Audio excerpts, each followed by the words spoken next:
Have you ever heard the word Poontang? Do you know where that word came from? A little Chinese girl named Suzy Poontang, who came to work at the Everlay house for just one night. I met her. She was a darling little thing, and she had a reputation of being very, very good at sex. And in fact, apparently she was so good at it that she went upstairs with a very wealthy gentleman, and when they came down, they were engaged. She's legendary, little Suzy Poontang from China. Tell us about Suzy Poontang, Miss Pearl. I'm sure this has to be good. I remember the day Suzy Poontang came to the Everlay house.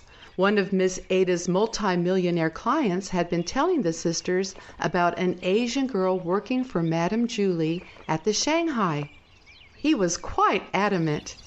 "You absolutely have to have her here. The rumor is she is comparable to a fine work of art." This particular client spent a lot of money at the Everlay Club and had given the sisters each a $5,000 bonus at Christmas. Therefore, upon his request, Ada and Minna decided to check out Miss Suzy Poontang. They learned that she had begun her career soliciting clients from doorways in Shanghai, China. She was a long way from home. When Suzy learned that a group of girls were going to Chicago in America to work in a bordello called the Shanghai that specialized in Asian women, she decided to join them. But before she left, she had a cluster of roses tattooed several inches below her navel. When Suzy arrived in America, she came up with a brilliant idea. "Hey, lover boy," she would say, "how would you like to see a work of art more beautiful than the Mona Lisa at the Louvre in Paris?" Then for a $5 fee, she gave her clients a magnifying glass to gaze upon her rose tattoo. I have never even seen a tattoo. Neither have I. Because the Shanghai brothel was a little too sleazy for the millionaire client, he begged for the Everlay sisters to hire Suzy Poontang. The man, certainly anxious to experience her many talents, was not willing to lower himself to visit the Shanghai. Because he was so generous and the sisters were good business ladies, Ada insisted her sister comply with their client's request. The afternoon that Minna visited Madame Julie, she learned that Suzy was one of her best girls and brought in a healthy revenue. The men paid $10 to spend time with her. After agreeing to make compensation to cover her losses, Minna hired Miss Suzy Poontang. But I thought the Everlay Club was first class. Sounds like she might have been a bit rough around the edges. You are exactly right, Lucy. Minna put her with my friend Doll for a crash course on the rules of the Everlay house. I remember the sisters had to sneak her up the back stairs to avoid any of the girls seeing her and becoming upset. Some of them knew about Suzy and might not have liked the competition. She and Doll spent that first night together. Did you know her very well? I knew nothing about her before she came to the Everlay Club. Later, Doll told us she could never forget her night with Suzy Poontang. Although she gave Suzy an education in Everlay etiquette, apparently Suzy taught Doll some new tricks as well. Both women got an education that night. Sounds like fun.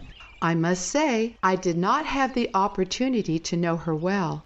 You see, Suzy Poontang only lasted one night. One night? Yes, just one night. The millionaire client was so impressed with her talents that he whisked her to his North Side mansion and married her within a week. As my friend Doll put it, it was a done deal when he found those roses blooming at the gateway to ecstasy.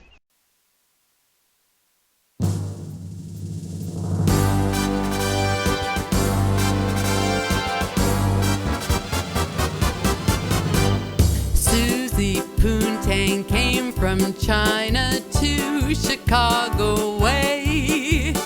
When the men would come and see her, she would smile and say, "If you give me $5 more, I will give to you a magnifying glass to gaze upon my rose tattoo." Suzy was famous for her roses, a clever girl was she. Beautiful roses, a work of art for the gentlemen callers to see.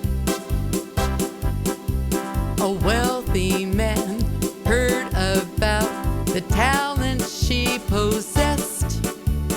She became an Everlay butterfly at the man's request. Suzy took the gentleman up the stairs for an hour of delight. He was so impressed that he proposed to her that night. Suzy was famous for her roses, a clever girl was she. Beautiful roses, a work of art for the gentlemen callers to see. Suzy Poontang's famous story spread for miles around. How the clever girl from China came to live uptown in a mansion in Chicago. Her dreams had all come true, all because she showed the gentleman her rose tattoo. Suzy was famous for her roses, a clever girl was she. Beautiful roses, a work of art for the gentlemen callers to see. Suzy was famous for her roses, a clever girl was she. Beautiful roses, a work of art for the gentlemen callers to